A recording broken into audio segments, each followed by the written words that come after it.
Long before you could go viral on TikTok or become a YouTube star, a whole different kind of creative revolution was happening. It was this incredible movement of filmmakers who didn't work in Hollywood, they didn't have big budgets, but they did have a brand new technology that put the power of movies right into their hands. So let's dive into this secret history of the very first amateur creators. Okay, so when you hear the words amateur film, say from the 1920s, what's the first thing that pops into your head? Seriously, take a second. Picture it. You got it? Good.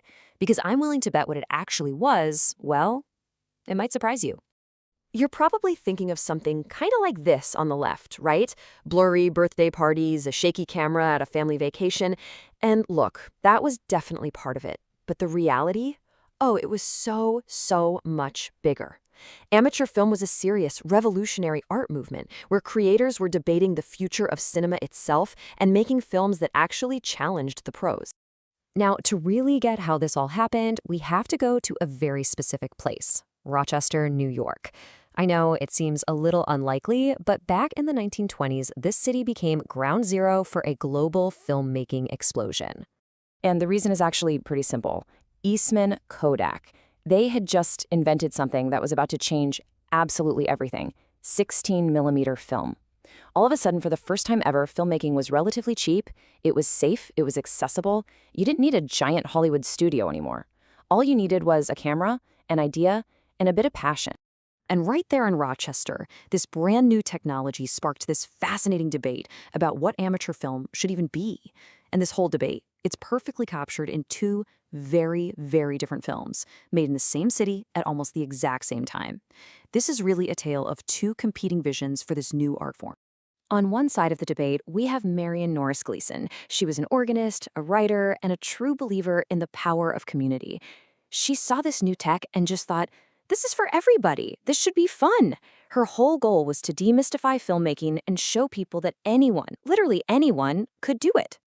So what'd she do? She got together with her local theater group, the Rochester Community Players, and made a movie called Fly Low Jack and the Game.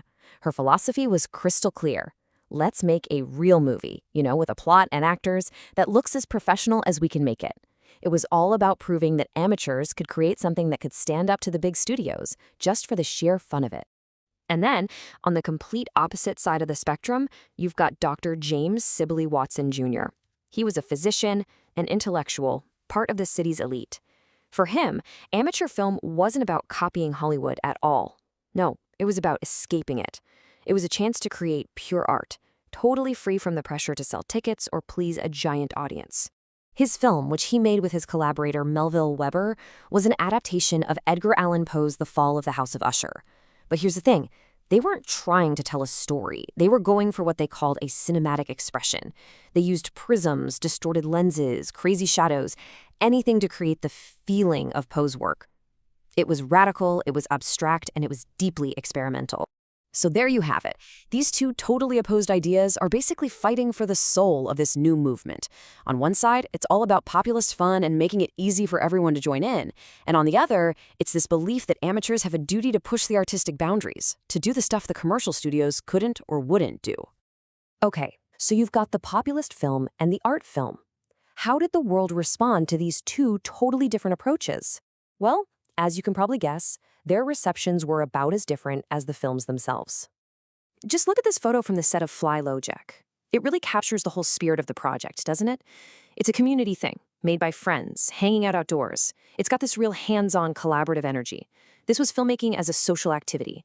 And get this, the entire production cost for Fly Low Jack? $1.35. I mean, let that sink in for a second. They used whatever they had, borrowed what they needed, and paid for stuff like confetti out of their own pockets. This was the absolute definition of a passion project. And the result of that $1.35 budget? An absolute smash hit. Eastman Kodak saw a perfect marketing opportunity, so they sponsored a nationwide tour. Fly Low Jack was seen by 750,000 people. By any standard, it was an amateur blockbuster.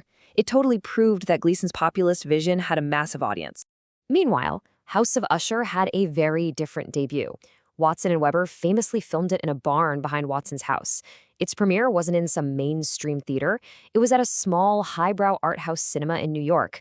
And the professional critics? Well, they pretty much had no idea what to make of it.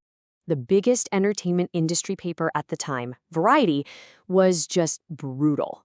Their reviewer called it entirely unintelligible and complained about the hazy photography hard on the eyes. They just did not get it.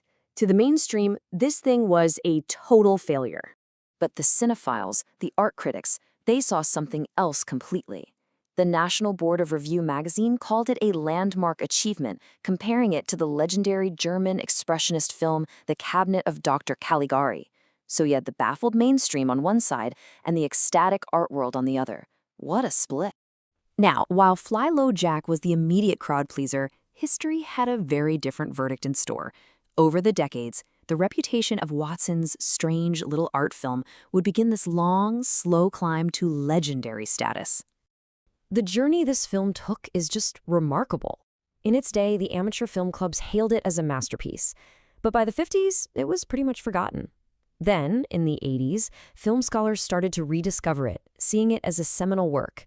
And finally, in the year 2000, it got one of the highest honors an American film can get. It was added to the National Film Registry to be preserved forever as a culturally, historically, or aesthetically significant work. So, why does this story from a century ago still matter to us today? Because the world these creators built and the questions they were asking, they're still with us. They literally laid the foundation for the creative culture that we all live in right now. Groups like the Amateur Cinema League were absolutely crucial. They created this space where you could experiment and not have some studio executive breathing down your neck. They built real communities through local clubs where people could share their work and their ideas. And maybe most importantly, they proved that amateur was not a dirty word. It could mean freedom, passion, and real innovation. And that central tension we saw back in Rochester, the one between the fun, accessible blockbuster and the challenging experimental art piece, it never went away. It is a fundamental conflict that defines so much of our media landscape to this very day. I mean, think about it for a second. Every single creator on YouTube, every artist on Instagram, every writer with a newsletter, they all face these exact same questions. Do you make what's popular, or do you make what you love? Do you chase a mass audience, or do you build a smaller, more passionate community? Sound familiar? The technology's changed, but the core element is identical. So the next time you watch a weird, experimental short film or you see some slickly produced viral video, remember Marion, Norris, Gleason, and Dr. James Sibley Watson. They, and thousands of others just like them, were the pioneers. They were the first generation to wrestle with the promise and the challenge of putting creative tools in the hands of everyone, and in doing so, they shaped the very world we create and consume in today.